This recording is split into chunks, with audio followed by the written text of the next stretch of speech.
Halo, Insan Dikti Saintek, Direktorat Pembelajaran dan Kemahasiswaan, Direktorat Jenderal Pendidikan Tinggi, Kementerian Pendidikan Tinggi, Sains dan Teknologi. Para dosen pendamping program pembinaan mahasiswa wirausaha, kali ini kita akan membahas tentang strategi validasi dan pengembangan pasar. Nah, Bapak Ibu, para dosen pendamping tentunya sudah sangat sering mendengar dari para mahasiswa wirausaha dan juga dari para entrepreneur yang ada di luar sana. Mengapa ya bisnis kami gagal? Mengapa ya bisnis kami rugi terus-terusan? Mengapa ya produk kami tidak laku? Dan mengapa konsumen tidak tertarik? Banyak yang akhirnya mengatakan bahwa Anda salah dalam strategi pemasaran atau produk Anda bermasalah sehingga tidak sesuai dengan yang dimaui oleh pasar. Nah, mau gimana lagi? Karena kami kekurangan data dan informasi. Tetapi akar dari semua itu adalah kita belum optimal dalam melakukan validasi dan melakukan pengembangan pasar yang belum optimal, Bapak Ibu. Nah, Bapak Ibu, tadi kita sudah menyinggung tentang validasi. Apa pentingnya validasi dalam sebuah bisnis, Bapak Ibu? Ternyata cukup penting. Yang pertama adalah di dalam membangun sebuah bisnis, kita harus tahu medan perang kita seperti apa. Sehingga dengan adanya validasi, kita akan bisa mendapatkan bukti adanya permintaan nyata terhadap produk kita di pasaran. Dan yang kedua adalah kita bisa memahami apa masalah yang nyata dari konsumen. Bukan sekedar kita menduga-duga, Bapak Ibu. Sehingga adanya permintaan pasar yang nyata dan permasalahan yang nyata akan menjadi fondasi untuk pengembangan pasar kita. Sehingga apa? Risiko kegagalan bisnis menjadi lebih kecil, Bapak Ibu. Nah, apa itu validasi pasar? Validasi pasar adalah sebuah proses yang sistematis untuk menguji apakah terdapat kebutuhan nyata dari target pasar kita terhadap produk atau layanan yang sudah kita rencanakan sebelum kita melakukan peluncuran produk secara luas, Bapak Ibu. Nah, kalau kita kembali lagi, untuk apa kita capek-capek melakukan validasi pasar? Apa saja sih yang bisa kita dapatkan dari sana? Yang pertama adalah dengan validasi pasar, Bapak Ibu, kita bisa mendeteksi sejak dini kebutuhan aktual dari pasar kita sejak awal.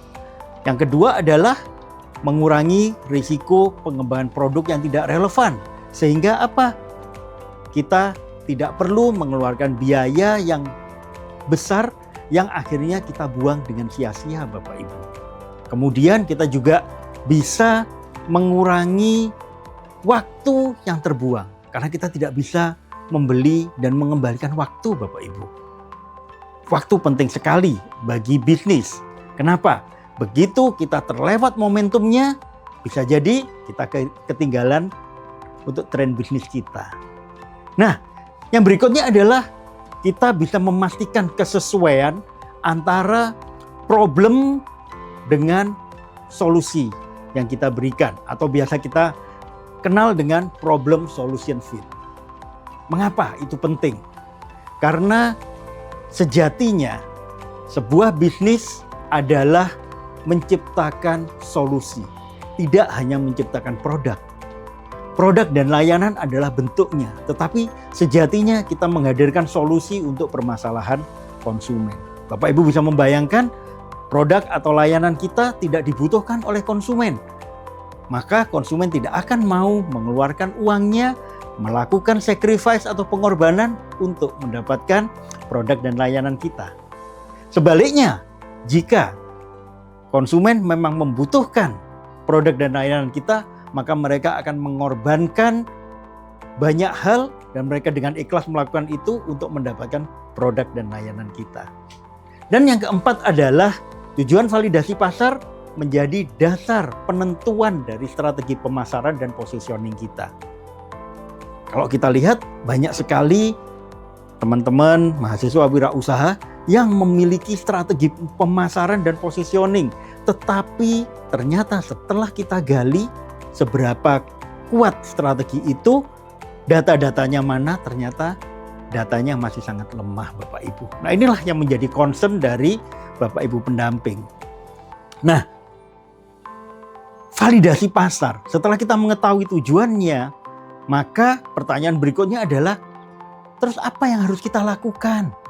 Tahapan dari validasi pasar ada 5 secara umum Bapak Ibu. Yang pertama, tentunya kita harus mengidentifikasi hipotesis kita. Karena kita ini mendampingi mahasiswa wirausaha, bisnis rintisan yang memang bisa jadi mereka masih berupa ide. Artinya ya belum teruji di pasar. Makanya kita akan lakukan validasi pasar Bapak Ibu. Nah, yang kita miliki hanya identifikasi hipotesis. Sebagai contoh, konsumen kita kesulitan untuk mendapatkan produk. Yakin? Belum tentu Bapak Ibu, karena itu masih hipotesis yang kita dapatkan dari menggali dan mengobservasi secara global. Nah, hipotesis ini tentu saja harus diuji. Pengujian permasalahan ini masuk di dalam tahap kedua. Bagaimana cara kita menguji permasalahan? Menguji validitas dari permasalahannya. Kita bisa melakukan wawancara, kita bisa melakukan survei, atau bahkan kita bisa melakukan forum discussion Bapak Ibu. Nah, setelah permasalahannya kita uji dan kita yakin, oh ternyata dari sekian banyak permasalahan yang paling mendasar dan paling perlu untuk dipecahkan, didapatkan solusinya adalah permasalahan yang ini. Nah, di sini kita masuk ke tahap ketiga. Kalau di tahap kedua kita menguji atau memvalidasi permasalahannya, di tahap ketiga kita menguji solusinya Bapak Ibu. Bagaimana cara kita menguji solusi? Nah, di dalam problem solution fit ditekankan bahwa antara solusi dengan permasalahan harus fit. Nah, di sini menguji solusi kita harus melakukan demo produk ataupun kita sudah harus punya prototype supaya bisa diuji. Lebih jauh lagi kita bisa melakukan penawaran awal Bapak Ibu. Nah, setelah solusinya tadi kita uji dan ternyata fit dengan permasalahannya, ini saatnya kita membangun yang namanya MVP atau minimum viable product atau produk minimum yang sudah punya nilai jual Bapak Ibu. Tidak perlu sempurna, tidak perlu sebuah produk yang memang sudah sangat baik, tidak ada cacatnya, tidak Bapak Ibu. Tapi kita membuat minimum viable product di mana kita akan melihat nantinya apakah produk awal kita ini sudah layak untuk diterima oleh pasar. Apakah pasar mau membeli produk kita? Kalau pasar mau produk kita banyak Bapak Ibu. Asal diberi gratis mereka mau. Tapi kalau disuruh beli mereka nggak mau. Artinya ada sesuatu yang membuat mereka belum mau untuk melakukan sacrifice atau pengorbanan. Nah, ini yang harus kita lihat. Mengapa mereka tidak mau membeli produk kita? Nah, di sini kita bisa menggunakan landing page, ada chatbot simulasi misalnya. Kemudian kita bisa membuat produk handmade dulu, tidak perlu masuk pabrikasi. Gitu. Nah, kemudian yang berikutnya adalah di tahap terakhir atau tahap kelima, kita melakukan uji minat dan adopsi. Nah, di sini kita akan lihat berapa jumlah orang yang pre-order, berapa banyak orang yang melakukan sign up, berapa orang yang menekan tombol di website kita Bapak Ibu. Jadi tahapan validasi pasar ada 5. Yang pertama adalah mengidentifikasi hipotesis. Yang kedua adalah menguji permasalahan. Yang ketiga adalah menguji solusi. Yang keempat adalah membuat MVP atau minimum viable product. Dan yang kelima adalah menguji minat dan adopsi pasar. Nah, tentunya kita lebih kritis lagi sekarang. Bapak Ibu tentunya akan berpikir, sebentar, apa yang seharusnya akan kita validasi dari sekian banyak hal yang ada di pasaran? Yang pertama yang harus kita validasi adalah problemnya, Bapak Ibu. Jadi ada penekanan, ada 3 hal nanti. Yang pertama adalah validasi problem. Untuk melihat apakah masalahnya benar-benar ada. Jangan-jangan masalah ini masih berupa hipotesis. Yang menurut kita itu masalah, tetapi ternyata menurut konsumen itu tidak masalah. Nyatanya saya tetap bisa hidup. Walaupun ada yang menurut kita masalah, tapi menurut konsumen bukan masalah. Nah, yang kedua adalah validasi solusi. Seringkali teman-teman mahasiswa wirausaha itu terjebak melihat bahwa produk dan layanannya adalah yang terbaik. Ini sudah menjadi solusi untuk permasalahan konsumen. Produk kami, layanan kami adalah layanan atau produk yang solutif. Namun belum pernah melakukan validasi. Nah, pada saat sudah dibuat dalam jumlah besar ternyata tidak laku, Bapak Ibu. Dan akhirnya mereka merugi. Nah, inilah yang akhirnya membuat bisnis menjadi bangkrut, Bapak Ibu. Yang ketiga adalah willingness to pay atau kemampuan dan kemauan konsumen untuk membayar produk dan layanan kita. Nah, jadi 3 hal ini yang harus menjadi mindset kita. Yang pertama, problem validation untuk memvalidasi apakah permasalahannya benar-benar ada. Yang kedua adalah solution validation untuk melihat apakah solusi yang kita tawarkan sudah relevan dengan problem konsumen. Dan yang ketiga, walaupun itu sudah solutif, menyelesaikan permasalahan, apakah konsumen bersedia untuk membayar? Nah, pertanyaan berikutnya muncul. Oke, setelah kita tahu tentang bagaimana melakukan validasi pasar dan apa yang divalidasi, maka berikutnya tahapannya bagaimana ya? Atau contohnya apa ya? Nah, Bapak Ibu, di program pembinaan mahasiswa wirausaha ada 2 jenis bisnis secara global. Yang pertama adalah bisnis non-digital dan yang kedua adalah bisnis digital, Bapak Ibu. Nah, saya akan membahas tentang bisnis non-digital dahulu. Jadi, bagaimana melakukan validasi pasar untuk bisnis non-digital? Ada banyak cara, tetapi yang paling sering dan paling mudah dilakukan, yang pertama adalah kita bisa melakukan namanya direct selling atau pop-up testing, Bapak Ibu. Nah, di sini kita melakukan penjualan secara langsung. Tujuannya apa? Kita akan menguji reaksi pasar terhadap produk kita. Baik produk kita masih berupa prototype ataupun produk kita sudah berupa MVP, Bapak Ibu. Nah, yang kedua adalah setelah kita melakukan direct selling, kita mendapatkan feedback ya dalam bentuk reaksi gitu ya dari pasar seperti apa. Cara yang kedua adalah kita melakukan survei. Dan di survei ini kita melakukan wawancara yang mendalam. Kalau direct selling biasanya satu arah, Bapak Ibu. Jadi dari pihak konsumen memberikan masukan, selesai. Tetapi kalau survei dan wawancara ini bersifat 2 arah. Artinya menjadi lebih tajam lagi, Bapak Ibu. Nah, tujuannya apa? Tujuannya adalah menggali insight yang mendalam dari konsumen, Bapak Ibu.